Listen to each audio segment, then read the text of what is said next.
Welcome to the Raising Them Ready podcast. Here we encourage and support parents who are doing the best they know how to raise their kids to become confident, capable, and kind in what can feel like a half crazy and often unpredictable world. I'm Jonathan Catherman. I'm a family man, career sociologist, and best-selling author who believes our children's greatness tomorrow begins with good guidance today. This week we are discussing family fights, specifically your family fight plan. Now, every family knows how easy it can be for disagreements to escalate into near Mortal Kombat, Clash of the Titans kind of conflicts that the neighbors will for sure be talking about. Yet do you know there are a few simple steps you can follow that will help your family avoid battle scarring the ones that they love and care about the most? I've invited my longtime friend and social emotional learning expert Jeff Becker to join us on this episode of the Raising Them Ready podcast. A seasoned middle, high school, and university educator, former school counselor, and founder of In Control SEL, Jeff and his team are currently creating some of the best SEL video curriculum I've ever seen. As husband and father in a loving family, Jeff knows the importance of creating a family fight plan that allows everyone to keep calm and move on in ways that avoids driving painful wedges between parents and their kids. So welcome to a peaceful conversation about raising confident, capable, and kind kids in a family who knows how to fight fair by following a family fight plan. Hey, Jeff. What's up?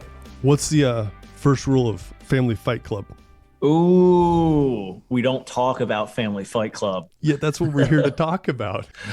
Do we have to pay royalties on that line? I wonder if we do. No. First rule of Fight Clubs, you don't talk about Fight Club, but we're here to talk about family fights because we all get in family fights. Been in one lately? Me? No. No, you're violating the rule already, man. You're not supposed to talk about family fights. I engaged. Yeah. That's right. We don't fight much at our house. No. Never? Tell me the secret there. No, we don't fight much because there's a high level of respect. But man, when you've got this many kind of packed personalities in one house. It goes. And sometimes it can go good. I think it's the investment levels. Like the stakes feel really high, at least in my house. I think that's one of the reasons for the fights is that, it's a pressure cooker of a job being a parent, man. Being a parent's hard. You know what? I think it's hard being a kid too, but being a parent raising kids today in comparison to maybe the way we grew up can cause conflict. It can be one of the greatest blessings in the world as we watch our kids discover and become all they're created to be. Yet there's still tension from time to time. And I'm not saying don't fight. And I'm sure you wouldn't say the same thing. Families are going to fight, but we got to learn to fight fair. You are an expert in family fight fairness. Is that a phrase? Well, I love what you said there, Jonathan. Somebody actually just said this to me recently. And I thought of you because you say this a lot. When iron sharpens iron, there are going to be sparks. Yeah. I immediately thought of you, man. I know you're big on iron sharpening iron. The whole statement goes something like this. As iron sharpens iron, so does one person sharpen another. But if you've ever seen that process, sparks are flying, heat is produced, and it's really loud. The key to that iron sharpening iron is the angle. When the angle's right, we end up better tooled for our design, sharp and ready. Whereas if the angle's off, it's still loud, there's still sparks, there's still a ton of heat, but we end up dull and dented. So iron sharpens iron when the angle's right. And I think that's the value Beautiful of metaphor. Fighting fair is you got to get your angle right. Yeah, absolutely. I couldn't agree more. And there are wrong ways to do it. Because there's value there to a good family disagreement. I mean, if you build that trust and you learn that everybody in this household is all just out for the betterment of each other, there can be a lot that falls out from a good disagreement. And when you can get to that point where your family members, all the stakeholders in the family know that disagreements and conflict are really just it's a process to find the best solution moving forward. That way we can reach whatever our goals are as our family. So families are going to fight. We know that. I don't think we should shy away from disagreements. What's critical is that when we approach those disagreements, we have some kind of a plan. And I call this resolve, to know what you're going to do before you end up in a situation where you're trying to figure out what to do in the midst of the situation. And you, sir, have 4 steps to help families fight right with the kind of resolve that will end not in the conflict of the family, but in the collection of the family, so that they're better at the end than when maybe even they began. Yeah, that's fantastic. I love what you said about resolve. You're right. We do need to have these pre-choice choices. We need to have these pre-pivots, they call them in the business world, because what we know about our brains is that when there are these high tension moments in our amygdala or our fear center that's always looking for threats to the tribe, or is that when that amygdala gets firing off, is that our prefrontal cortex and our logic center just completely shuts down, and there's this huge adrenaline dump that happens, and we go right into caveman battle mode. So Jeff, give us the 4 steps. Yeah, absolutely. So you want to plan this while you're calm. I just want to say that is before you even get into a fight, because again, we know that our brain isn't working right. So the 4 steps are, or the 4 things that you need to plan are: what will I say? Where will I go? What will I do when I get there? And what does my child need to know, and how can I facilitate that? Okay, so now it puts the responsibility back on me before the fight to recognize I'm resolving now what I'm going to do later. I love this. Okay, so let's start with the what do I say? Wait, by the way, could there also be what I don't say? I think that's fantastic. Because, again, when you're in that fight or flight caveman brain kind of, a thing, a lot of things can fly out of your mouth. And that's what we're trying to do at the beginning of this recording. You said it yourself, is that the goal is to remain close. And sometimes in an ugly moment, and I'm not perfect at this. I mess this up all the time still. We call that practice. And for the listeners, you're gonna mess it up too, and that's part of life, and you got to forgive yourself. But again, this is about creating a plan moving forward. So yeah, what do you not say? So what do I say? What would be an example of what should I say? My emotions are high. The fight is beginning, and I need to go to what I've already decided I'm going to say when I feel this way. Give us an example. Yeah. Here's the example that we use in our house is Dad needs a minute, hang tight. You can say whatever it is. It just needs to be short. Dad needs to get out of the room. Mom needs a minute, hang tight. I got to take a breath real quick. It's just something short, sweet, to the point that you can say. So that way those ugly things don't come out. So as a family, if say there's 4 of us in the family, maybe we should all have the thing that we say when we need to take that breath, take a minute. And so the rest of the family would obviously need to know what that is. So this is a conversation we have in calm when we're not fighting. Look, family, we're going to have a fight inevitably in the months to come. When that begins to occur, I have this phrase I want to use to help me stay calm when we're in a disagreement. And here it is. What would you all like me to be listening for when we have a disagreement that I need to respect, that you need to take a breath? Yeah, that's right. So for an example, my daughter, Sophie, while my daughter is in one of these conflicts with myself or my wife or her brother or whoever, once upon a time, I thought, because I'm Mr. SEL guy, I teach a master's degree course in social emotional learning strategies, and I'm basically pinning her down, trying to make her doing breathing exercises. And she is spiraling, Jonathan. It's like and she's a redhead. So she has that extra gear of angry. So her face is turning purple. She's screaming. And now I have her crying. And I'm like, no, breathe up through your nose, 5 seconds. And she's like, I don't what, and she was probably 4 or 5 years old at the time, just to give you a little context. Highly logical age. Yes. Yeah. Calm down, Sophie. We need to do some mindfulness. Oh, yes, I couldn't believe that didn't work. But yeah, no. So yeah, that would have been fantastic if at that time she had something that was very easily articulated from her end, where as a parent, I can recognize, say, you know what? Yeah, she's going to need a minute. She's going to need a minute. Okay. So following what do I say? You've got, where do I go? Yeah. Where will I go? Flying off the handle. I'm going to go crazy. That's not what you're talking about. Yeah. I'm not going to join the circus. That's what my mom used to always say. All right, guys, see you later. I'm going to go join the circus. So where will I go? Do you have a safe place to go? And so with this step and the next step, it's probably somewhere personal. You want to go somewhere that's just very calm, whether that's outside, out back on the deck, if you have a man cave, or if you have, what do they call them, a she shed. But again, the whole idea is let's think of that while we're calm instead of trying to figure that out when we're not so calm. If you know what you're going to say, and then you know where you're going to go, your emotions aren't ramped up to 10 yet. And so hopefully when you say the right thing and then go to the right place, you're still in your own mind able to manage the situation rather than try to figure out how to fix everything that just went wrong. Yeah, that's right. The object is to not let it get to that 10 where you're just the Tasmanian devil just saying all kinds of terrible stuff. Absolutely. Okay, so parent, you've said to your family, to your kids, I need a minute. You've gone to your safe space. That's your place. No one's knocking on the door saying, come back out. We have to finish this. They're respecting you. Now, what do you do when you get there? Just scroll through social media. That's a good idea. Well, actually, Jonathan, you're going to hate that. I'm going to say, well, maybe you won't. Hate's a strong word anyway. But so there are different types of emotion regulation. So there's a ton of brain research on this. There's one that's called attentional control.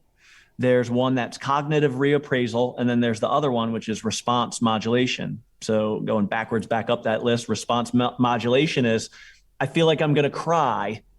I'm going to hold it in. I'm going to hold in that response. I'm going to bury it. I'm just, it's that feeling in your gut, like, I better hold this together. Whatever it is, anxiety, fear, happiness, sadness. If you're in the wrong context, you're just going to have to figure that out. Cognitive reappraisal is stopping and taking a more logical approach, which again, this context doesn't really lend itself to that. These are different tools for different times. But the other one, the first one that I mentioned is attentional control. So essentially what you're doing is you're just distracting yourself, because research is also very clear that when you have that adrenaline dump, it can take upwards to 10 minutes for you to metabolize all of those brain chemicals that are just running wild through you. So sometimes, and we teach this to students all the time, is that sometimes, especially for students in class or a child that's in a home in close proximity, you just need to distract yourself. Okay. So long as you're on social media for distraction and not to post about your family. Yes, that's a very good clarification. Because that's the next fight you're going to get in. What did you say about us? Okay, I can agree with that. Thanks for posting. Yep, I can agree with that. So know what I'm going to do when I get there. I know what I say. I know where I'm going to go, and I know what I'm going to do, because all in the context of this is to protect myself and the people whom I love the most, which is my family. That's right. And if I can, Jonathan, could I offer up some really practical ones? Oh, please. So I remember when I was 5 or 6, I was watching Mr. Rogers' Neighborhood. And if you're a millennial and you're like, what's that? Go back and watch the documentary. It's fantastic. So Fred Rogers, he was like the OG of social and emotional learning, emotion regulation. But this one particular episode, I remember him saying, when you get mad, there are different things you can do. And one of them is pound some clay. And I remember the next time I got mad, I immediately thought of Fred Rogers with his cardigan and his Keds. And I run over to my Play-Doh and I get some out and I'm punching this big thing of Play-Doh. But the problem is that right after that, I was like, that didn't work. I'm still pretty ticked off. And so there are a million ways to modulate your own responses and to distract yourself. Let me give you some practical ones. See which ones might work for you. Some might work, some might not. But here's some non-weird ones. I'm not asking anyone to, go into full meditation and light incense. And although that works for my wife, so we'll do that. Different strokes for different folks, man. It's all good as long as you find yours. Yep. So one's box breathing. So whatever you do is you look around you and you try to find something that is square. So for instance, the computer screen in front of me, it's a rectangle. What you want to do is you want to trace it with your eyes. So you want to do breathe up through your nose for a 4 count as you trace the one side. Then you hold it for 4 seconds as you trace the top. Then you exhale as you trace the next side. And then you hold it as you trace the bottom.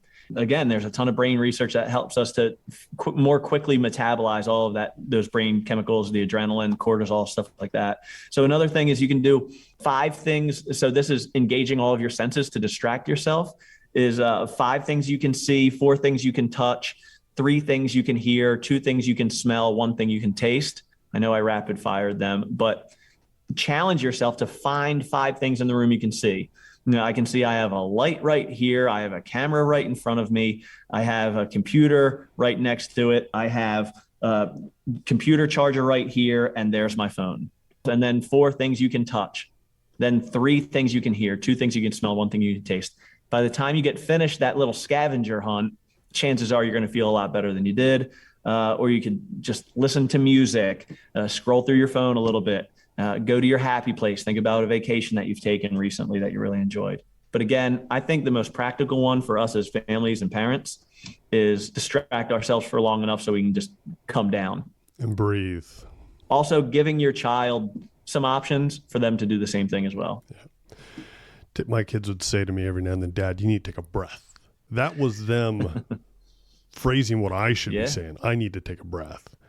And it'd be best if you would go to your office to do that. So there's my place. And then what do I do when I get there? Literally breathe. Take a breath. I like the box breathing analogy you gave there. Something to distract myself, to calm down, because what matters most is what really happens next, because I want my kids to learn something. This is your 4th step, right? Or and maybe it's even I'm learning something in this moment. Yeah, that's 100%, because sometimes when we're caught up in these highly emotional moments, and when we are trying to impose our will instinctually as parents, and I'm speaking for myself, sometimes I can forget the reason that I'm even puffing up in the first place. Why are we even fighting about this? You ever wonder, what are we even fighting about? Yeah. Right. And so sometimes when you get into it and it's just this big heated moment, you lose sight of that. And again, I'm going to speak about my ugly self. Sometimes I'm in it to win it at certain points. When my brain shuts down and I'm feeling competitive and angry and why would you do this? Sometimes I forget that the goal isn't to win. The goal is for all of us to come out better and to have learned from this whole situation, and for me to be able to calmly communicate in a way the things that are concerning me and why they're concerning me. So that's this whole thing, is asking yourself, what is it that I want my child to learn? How can I best facilitate that? But I really love what you said. What can I do as somebody that's an adult that's attempting to lead you? What can I do better to make sure that this doesn't happen again? And here's the thing. The kid might say something completely egregious and send you back in that angry moment like, well, you can stop being such a jerk. And you're like, oh, and then it's just, sometimes it's more about allowing them to weigh in so that they can commit to the real goal, which is, again, everybody staying close as a family unit and coming out better than they were before they had the disagreement. Like we said at the beginning, parenting is hard. It's a difficult calling, task, job, purpose, mission, all these things. Recognizing as parents, we aren't going to get it right. Probably not the first time, second time, third time, 100th time sometimes. But if we're trying to be better as parents, that makes all the difference in the world. And these 4 steps will help us be better when it comes to the family fight. One thing I'd say to my sons when they were growing up, I remember Reed was 13 and he and I just had a knockdown, blowout, yelling match. From the top of the stairs, he's standing, and the bottom of the stairs, I'm defending. And when it was all said and done, and he and I are sitting together and we are both crying and apologizing to one another, I said, look, man, I've never been the dad of a 13-year-old before. And he goes, oh, that's okay, because I've never been 13 before. And I said, I got it wrong. And I'm probably going to get it wrong again real soon. But I'm going to try to be better. And he appreciated that. Some time later, years later, the same exact scenario with our next son, Cole. He's at the top of the stairs. I'm at the bottom of the stairs. And when the whole blow up is over, I sat with him and I said, hey, Cole, I'm going to tell you something I told your brother, and I'm still learning from it, that I've never been the dad of a 13-year-old before. And he looks at me like, wait a minute, you've already been down this road with Reed. He's been 13, so I'm round number 2. And I said, I've never been the dad of a 13-year-old like you before. And what I got right with your brother is not working with you the same way. So I've got to learn to be a better dad in a way that works for us. And the other thing I did that I think worked really well was when the family was completely calm, there's no fight in sight, past, present, or future. Just look at the family over dinner and say something like, is there something I can do to be a better dad? What can I do to be a better husband? And we would have a very calm conversation about little things that I did that that I can improve on, or things I was doing really well that they wanted to see more of. Those things not only helped us through fights, but also helped us avoid conflict. So parents, hang in there. You'll get better at it, but kid round number 2 is going to be different than round 1. We're always rookies, because there's always different phases. And like you said, there's just so many variables from child to child. Everyone's a rookie parent. I love that.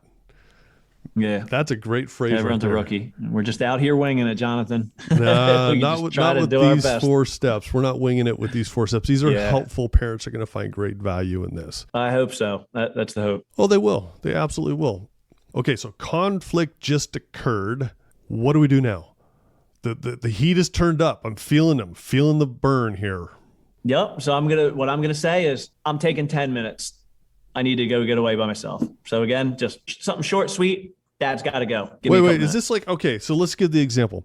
My child comes in late from when they said they were going to be home. So, it's now midnight. They said 11 o'clock. They're driving my car. I don't know where they are. They roll in the house like nothing happened. And the first thing I'm supposed to tell you is I need 10 minutes. You say, park it right there. I need about 10 minutes to formulate what I want to say. I've been sitting on the couch formulating what I'm going to say for the last hour. Well, if you're not ready to say it when that kid walks through the door and you feel those emotions spike, then, the wrong move is just to lay into that child, because that's the very first step in emotion regulation, is having that self-awareness to know when you are able to speak or when you are not. So that's the hardest part. So that hour-long wind-up I had waiting for my kid to get home is actually going to be as much conflict as the fact that they didn't let me know where they were or that they're going to be late.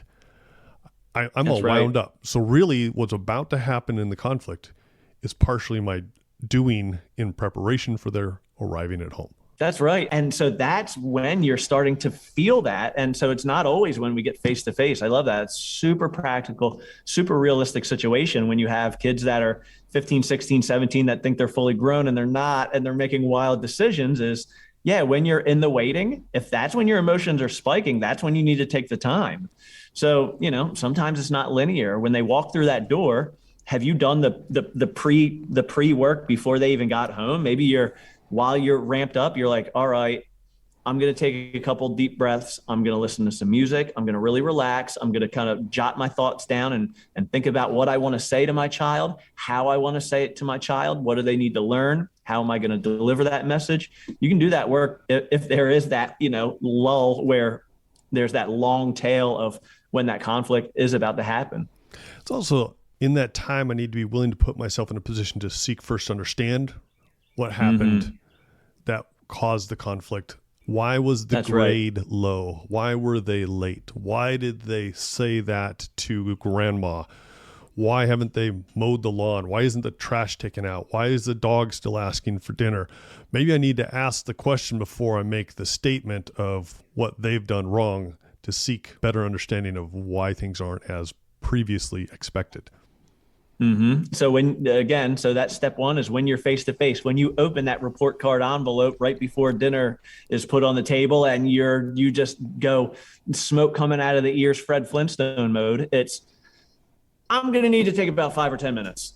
And then you're out of the room. Or when you come home after, working 9.5 hours, putting food on the table, and you see that the lawn is still knee high and your child hasn't done it. It is, you walk in the door and you say, I'm going to want to talk to you, but not right now, maybe in about 5 minutes. We've been in that situation in our home. And when I took that time, I heard the lawnmower fire up.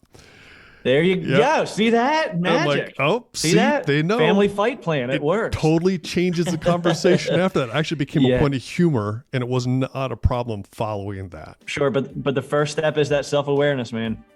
Jeff, this is extremely helpful. Thank you very much. The expertise you bring to the topic of how a family can fight right with a family fight plan is going to be extremely helpful. Thank you very much for sharing this with our families. Jonathan, thank you so much for having me. I appreciate you. If the significance of creating a family fight plan knocked you upside the head in a good way, you can contact Jeff Becker through his website, incontrolsel.com. Special thanks to Jeff's wife and 2 kids for helping him craft and practice the family fight plan, because we know you did. If you're learning from and enjoying this podcast, be sure to pick up a copy of the Raising Them Ready book. It's available wherever you buy your print, digital, and audio books. There you will also find our other best-selling life skills and personal development books for tweens, teens, young adults, parents, educators, and mentors. To learn more about my speaking engagement, parent and professional development workshops, and consulting services, please message me through our social media pages or email me through our website. You can find, follow, and like us on our Facebook and Instagram at Raising Them Ready Podcast or on our website at raisingthemready.com. Also, please follow and leave us up to a 5-star review wherever you listen to this podcast. If you have questions, comments, or suggestions about topics or guests you'd like us to bring to the Raising Them Ready podcast, please contact us through our social media pages or website. Again, on Facebook and Instagram at Raising Them Ready Podcast and online at raisingthemready.com. Thanks again for joining me and my guest Jeff Becker in today's discussion about raising confident, capable, and kind kids in a family who knows how to fight fair by following a family fight plan. Now go and enjoy the day, knowing your child's greatness tomorrow begins with your guidance today.